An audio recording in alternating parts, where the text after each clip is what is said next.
오늘도 주님을 예배하는 자리에 나아오신 모든 성도님들에게 하나님의 은혜와 평강이 가득하기를 소망합니다. 오늘은 5월 15일 스승의 날입니다. 몇 달 전에 스승과 제자들의 감동적인 영상을 제가 하나 보았는데요. 영상 속 내용은 이러했습니다. 20년 전 초등학교 졸업식에서 담임 선생님께서 아이들에게 두 가지 약속을 했다고 합니다. 첫 번째는 20년 뒤 1월 1일 1시 이곳 운동장에서 만나자는 것. 둘째는 그때까지 건강하게 살아 있어야 한다는 약속이었습니다. 그리고 그로부터 20년이 흐른 올해 2024년 1월 1일 1시 정말로 이 초등학교 운동장엔 33살이 되어버린 학생들과 담임 선생님의 만남이 이루어졌습니다. 이 어른이 되어버린 제자들의 얼굴을 바라보면서 한 명씩 한 명씩 이름을 떠올려 불러보고 또 안아주고 또 어떤 학생에게는 왜 이렇게 얼굴이 많이 변해서 못 알아보게 하냐 라면서 농담도 하시고 또 함께 교정을 거니면서 사진도 찍고 오랜만에 이야기를 나누면서 정말 웃음이 끊이지 않는 그들의 모습을 보니까 저도 모르게 눈시울이 붉어질 정도로 찐한 감동을 느낄 수 있었습니다. 그리고 그 모습을 보면서 제가 어떤 생각이 들었냐면요. 이들의 관계가 참 스승과 참 제자의 관계구나. 보통 저희가 생각하기에 스승과 제자 하면 설리번과 헬렌 켈러처럼 뛰어난 이런 스승 밑에서 또 뛰어난 위인으로 자라나야지만 스승과 제자다라는 이런 느낌을 받기 쉬운데요.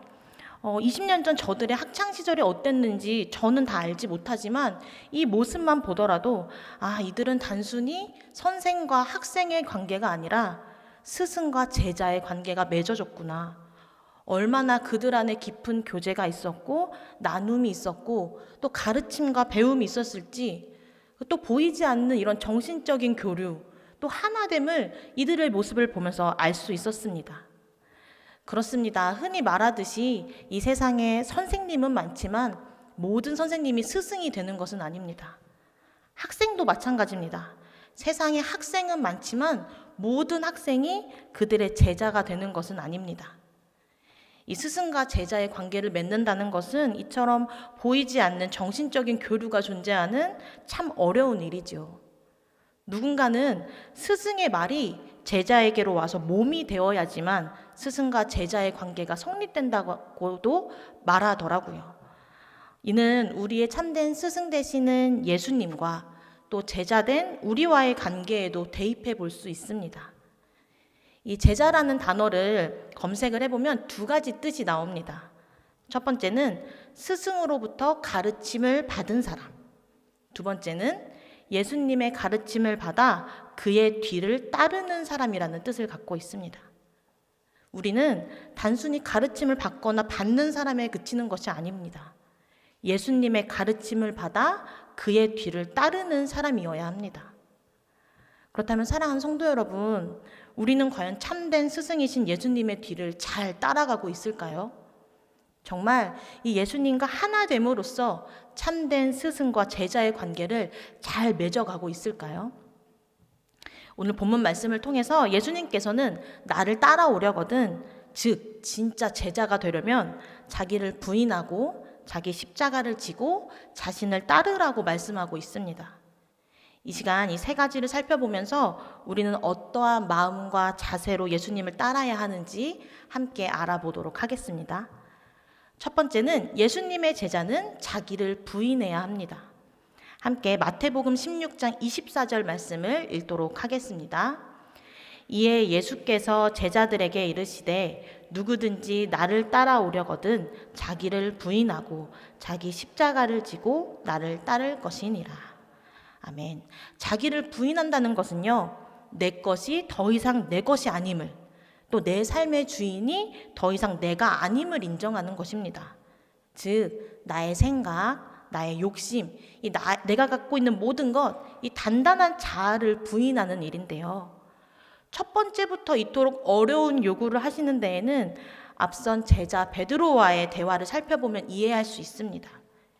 이 16장을 보면 예수님과 제자들, 그 중에서도 베드로와의 대화를 살펴보면요, 이 정말 드라마를 보듯이 참 긴장감 넘치는 대화가 연속적으로 이어지고 있는데요. 제가 마태복음 16장 13절 말씀을 읽겠습니다. 예수께서 빌립보 가이사랴 지방에 이르러 제자들에게 물어 이르시되 사람들이 인자를 누구라 하느냐. 예수님께서는 제자들에게 사람들이 나를 인자를 누구라 하냐 묻습니다. 사람들은 세례 요한, 또 예언자 가운데 한 사람 이렇게 대답을 하지요. 그리고 이어서 그러는 너희는 나를 누구라 하느냐 물으십니다. 함께 마태복음 16장 16절 말씀을 읽도록 하겠습니다.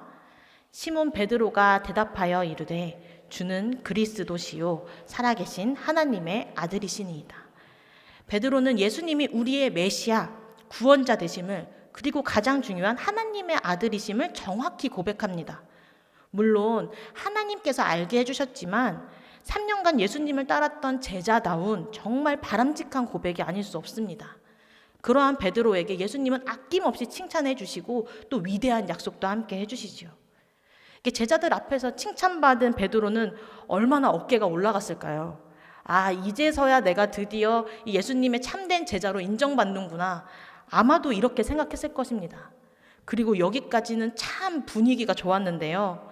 그런데 이런 베드로의 고백이 끝난 후부터 예수님께서는 내가 그 구원을 어떻게 이루어갈지 이야기합니다. 베드로, 너가 고백한 그 구원자, 이 하나님의 아들인 내가 어떻게 구원을 이루어갈지 설명해 줄게 하면서 이야기를 해주십니다.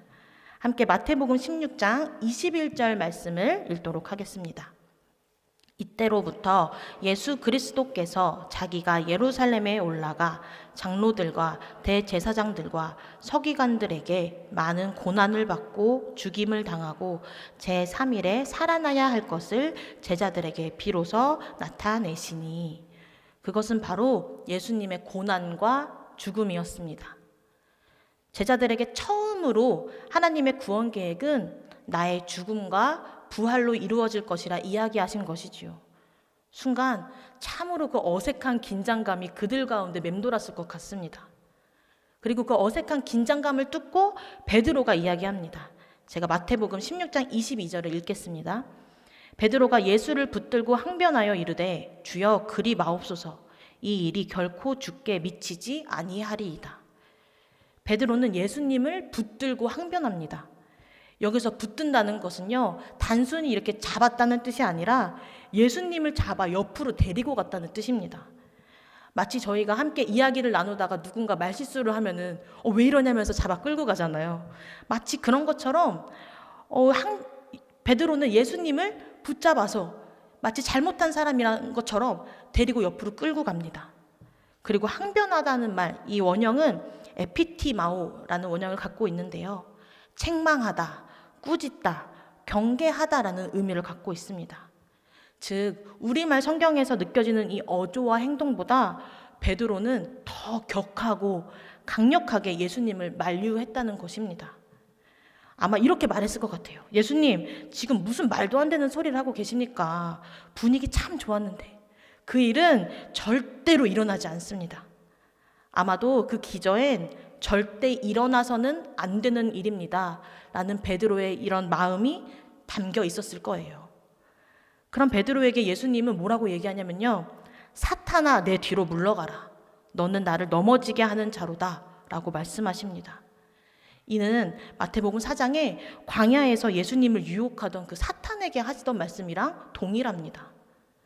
이 불과 몇 분 전까지만 해도 예수님을 향한 이 위대한 신앙 고백과 또 베드로를 향한 이 위대한 약속과 칭찬이 오고 갔지만요, 아이러니하게도 지금 이 베드로의 모습은 광야에서 하나님의 일을 방해하며 예수님을 시험했던 그 마귀의 모습과 전혀 다르지 않습니다. 그리고 예수님께서는 이어지는 이 16장 23절 하반절 말씀을 통해서 왜 나를 따르는 자들은 자기를 부인해야만 하는지 알려주고 계십니다. 제가 읽겠습니다. 내가 하나님의 일을 생각하지 아니하고 도리어 사람의 일을 생각하는도다 하시고. 이 제자들은 그 누구보다 가까이에서 예수님을 따랐습니다. 그럼에도 불구하고 예수님을 단지 정치적인 구원을 이루실 그 승리의 메시아로만 생각하고 있었습니다. 예수님으로 인해서 자신이 높아지기를 기대하는 사람의 일로만 예수님을 바라봤던 것이지요. 특히나 베드로는 겉으로 보기엔 제자다운 바람직한 고백을 하였지만 그 고백 위로 자신의 생각, 또 자신의 야망, 자신의 뜻을 여전히 높이 세우고 있었습니다. 그리고 사탄은 하나님의 일이 아닌 사람의 일이 앞서도록 그 베드로의 자아와 생각을 철저히 이용하고 있습니다. 함께 로마서 8장 7절 말씀을 읽도록 하겠습니다. 육신의 생각은 하나님과 원수가 되나니 이는 하나님의 법에 굴복하지 아니할 뿐 아니라 할 수도 없음이라. 그렇습니다. 우리의 생각과 뜻이 여전히 우리를 지배하고 우리의 육신에 묶여 있을 땐 우리는 하나님의 뜻을 거스르게 됩니다. 사랑하는 성도 여러분, 베드로의 모습이 참 어리석게 느껴지십니까? 그런데 저는 이 성경 속 제자들의 이와 같이 어리석거나 또는 실패하는 모습을 볼 때마다 정말 시대가 다를지언정 오늘을 살아가는 나, 또 우리의 모습과 이런 제자들의 모습이 전혀 다를 바가 없음을 느낍니다. 우리는 여전히 우리의 기분과 감정을 앞세우고요. 오래도록 쌓아온 나의 경험, 나의 지식을 앞세웁니다. 때론 내가 쥐고 있는 나의 명예, 나의 재물이 앞서기도 합니다. 하지만 그렇게 단단해져만 가는 우리의 자아는 하나님의 일을 가로막는 또 그리고 감추는 단단한 벽이 되어질 뿐입니다. 바라기는 우리는 그 단단한 벽을 무너뜨리고 깨뜨려야 합니다. 나를 부인하며 나의 모든 것을 한번 주님께 맡겨보십시오.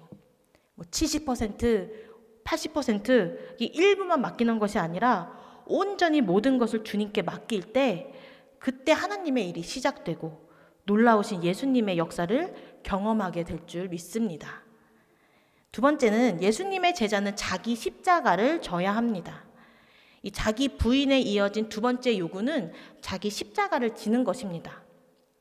자기를 부인한다는 것이 제자가 가져야 할 내적인 모습이었다면 십자가를 지는 것은 외적인 모습, 우리의 실천으로 이어져야 합니다. 당시 제자들에게 십자가는 무엇이었을까요?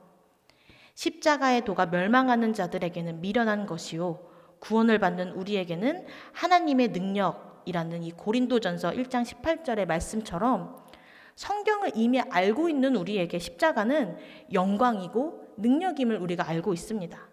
하지만 당시 사람들에게 십자가는 그저 미련한 고난일 뿐이었습니다. 죄인들이 받는 가장 잔인한 형벌에 불과했지요. 그런 제자들에게 십자가를 져야 한다고 말씀하신다는 것은 너네 고난받고 죽어야 한다 라는 말이랑 똑같은 겁니다. 이것은 예수님을 따랐던 이 제자들이 단연코 한 번도 생각조차 해보지 못했던 일이었을 것입니다. 어쩌면은 예수님에게 속았다 생각했을지도 모를 것 같습니다. 예수님, 저희 처음 제자로 불렀을 땐 이런 얘기 없으셨잖아요. 라면서 말이죠. 이 마태복음 4장을 보면요. 나를 따라오라고 말씀하시는 그 예수님의 말씀에 제자들이 그물도 버리고 배도 버리고 심지어 가족들마저 모두 버려두고 예수님을 따라갑니다. 그리고 바로 이어지는 말씀을 보면요. 예수님은 사람들에게 말씀을 전하시면서 귀신 들린 자, 중풍병자, 아픈 자들을 고치시는 기적을 보여주십니다. 그리고 그로 인해 더 많은 무리들이 예수님을 따르게 됐죠. 제가 그곳에 있는 제자 중에 한 사람이었다면 이러한 예수님의 모습을 보며 역시 내가 모든 것 다 버려두고 따르길 잘했다. 난 이제 성공할 일만 남았구나 라고 생각했을 것 같습니다. 실제로 제자들은 계속해서 성공할 일들만 꿈꾸며 예수님을 따른 듯합니다. 오늘 처음으로 제자들에게 고난과 부활에 대해서 말씀하신 이후에도 예수님은 십자가의 죽음, 부활을 계속해서 말씀하십니다. 그런데 그러한 예수님께 제자들은 이렇게 요구합니다. 마가복음 10장 37절을 제가 읽겠습니다. 여짜오되 주의 영광 중에서 우리를 하나는 주의 우편에 하나는 좌편에 앉게 하여 주옵소서. 그들은 여전히 예수님이 말씀하시는 고난과 죽음을 철저히 외면하고 있습니다. 오히려 정치적 메시아이자 이 제국의 왕이 되어서 영광을 누리실 그 예수님의 좌우편에 한 자리라도 차지하게 해달라고 요구하고 있습니다. 그리고 이러한 제자들에게 예수님은 분명히 말씀하십니다. 마가복음 10장 45절 말씀을 함께 읽겠습니다. 인자가 온 것은 섬김을 받으려 함이 아니라 도리어 섬기려 하고 자기 목숨을 많은 사람의 대속물로 주려 함이니라. 그렇습니다. 예수님이 지고 가신 십자가는 우리를 섬기는 것입니다. 영광받고 섬김받는 그런 가장 높은 곳이 아니라 가장 낮은 곳에서 목숨까지 내어주시며 우리를 섬기신 것입니다. 그 희생과 헌신, 순종, 그리고 포기, 이것이 바로 우리의 참 스승 되신 예수님께서 우리보다 앞서가시며 우리에게 가르치시고 직접 보여주신 십자가입니다. 카일 아이들먼은 자신의 저서인 펜인가 제자인가를 통해서요, 예수님을 따르는 자들을 제목과 같이 펜 그리고 제자로 나눕니다. 그는 스스로 그리스도인이라고 말하지만 정작 예수 그리스도를 따를 생각은 추호도 없는 이 펜들이 바로 오늘날 교회의 가장 큰 문제거리라고 말하고 있는데요. 그가 말하는 펜과 제자는 각각 이러합니다. 몇 가지만 제가 한번 읽어보겠습니다. 펜은 환호하다가 사라집니다. 반면 제자는 와서 섬기다가 죽는 자입니다. 펜은 말뿐입니다.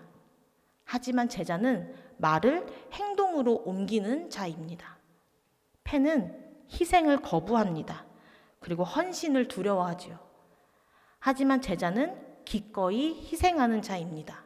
그리고 더 깊은 헌신으로 뛰어듭니다. 우리는 과연 예수님의 펜일까요? 제자일까요?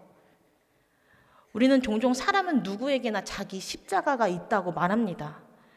정말 감당할 수 없는 아픔과 고난이 십자가로 다가올 때도 있지만 대개는 우리 삶 속에서 그 십자가를 찾는 듯 합니다. 저 왼수 같은 남편이 내 십자가야 라고 한다든지, 저 상사가 나를 힘들게 하는 나의 십자가야 라고 말하면서 말이죠. 이 저에게도 십자가라 이야기하는 누군가들이 이 삶 속에 늘 존재했습니다. 왜 어딜 가나 그렇게 저를 힘들게 하는 사람들이 꼭 존재하는지, 때론 그 십자가가 가족일 때도 있었고요. 또 때로는 다른 사역지에서 만난 사람일 때도 있었습니다. 그런데 그 십자가를 딱 맞닥뜨렸을 때 내가 어떻게 행동하느냐에 따라 내가 예수님의 펜인지 제자인지가 나뉘어집니다. 예수님의 펜은요, 저 왼수 같은 사람이 내 십자가야 말하고 더 이상 그 십자가를 지지 않습니다.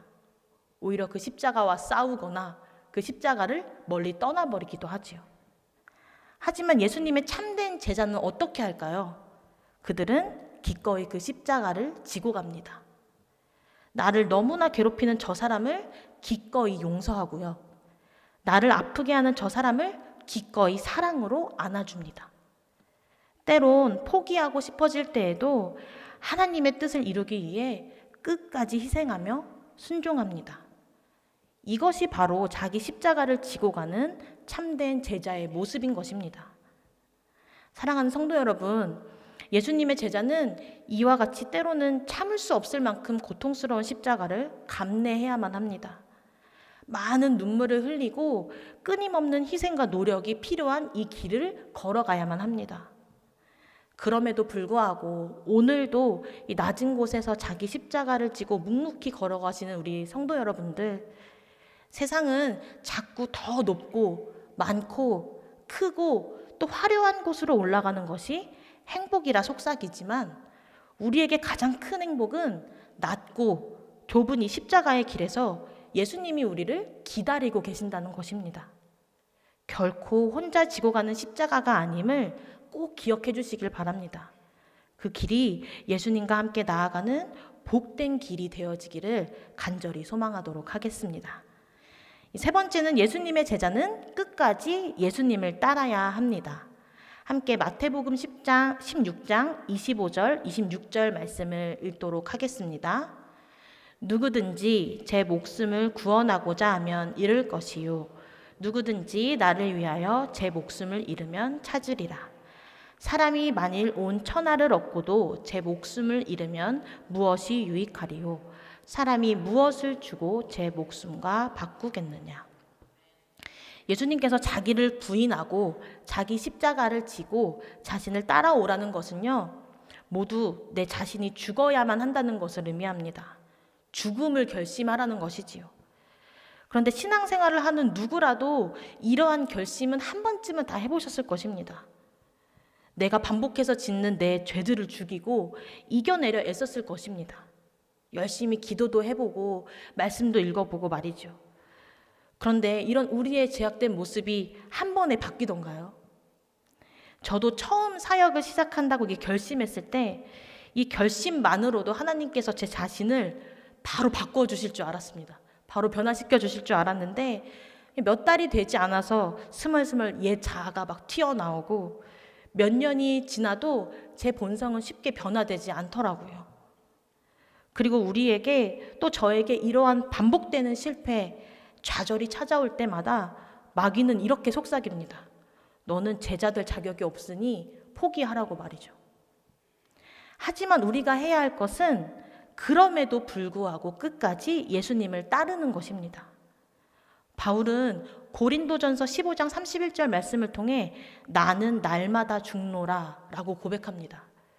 그렇습니다. 우리는 매일매일 실패할지라도 주님, 오늘도 나는 죽고 예수로 살겠습니다. 이렇게 고백하며 나아가야 합니다.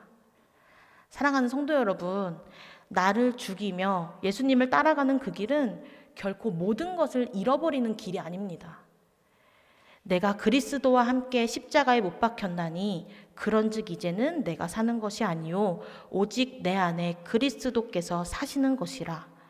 이와 같이 갈라디아서 2장 20절의 말씀처럼 오히려 내 안에 예수님이 사는 것, 즉 이 길은 더욱 값지고 더욱 귀한 것을 가진 자가 되는 놀라운 은혜의 길입니다.